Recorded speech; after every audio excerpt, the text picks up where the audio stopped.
জড়িত রিলকি ভিলকি ভাই আমার মনের উপর বাড়ায় অনেক চাপ। আমন্ত্রণ জানাচ্ছি পলিটিভির বিনোদনমূলক নিয়মিত অনুষ্ঠান মিডিয়া গসিপে। দর্শক, দেশের পরিচিত মুখ টিকটকার প্রিন্স মামুন ওরফে আব্দুল্লাহ আল মামুনকে গ্রেফতার করেছে পুলিশ। রাজধানীর ক্যান্টনমেন্ট থানায় লাইলা আক্তার ফারহাদের দায়ের করা ধর্ষণের মামলায় সোমবার রাতে তাকে গ্রেফতার করা হয়। বিস্তারিত জানাতে সঙ্গে আছি আমি সাইমা শিউলি। চলুন দেখে আসি ডেস্ক রিপোর্টে। আমার প্রিয়তমা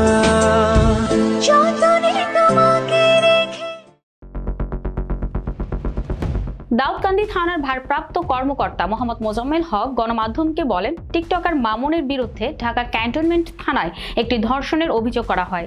সেই প্রেক্ষিতে মামুন কুমিল্লায় অবস্থান করছে এমন তথ্যের ভিত্তিতে ঢাকা ক্যান্টনমেন্ট থানা পুলিশ আমাদেরকে তাকে গ্রেফতারের একটি রিকোয়েজিশন প্রেরণ করেন। মঙ্গলবার রাত 9:30টায় আমরা দাউদকান্দি টোল প্লাজায় অভিযান পরিচালনা করে তাকে গ্রেফতার করি। তার 3 ঘন্টা পর ঢাকা ক্যান্টনমেন্ট থানার একটি টিম আসলে আমরা মামুনকে তাদের কাছে হস্তান্তর করি।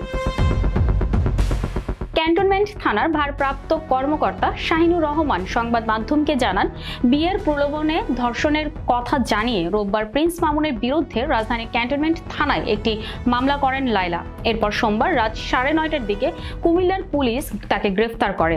এখন আমাদের কুমিল্লার টিমে যাচ্ছে কুমিল্লার পুলিশ প্রিন্স মামুনকে হস্তান্তর করবে।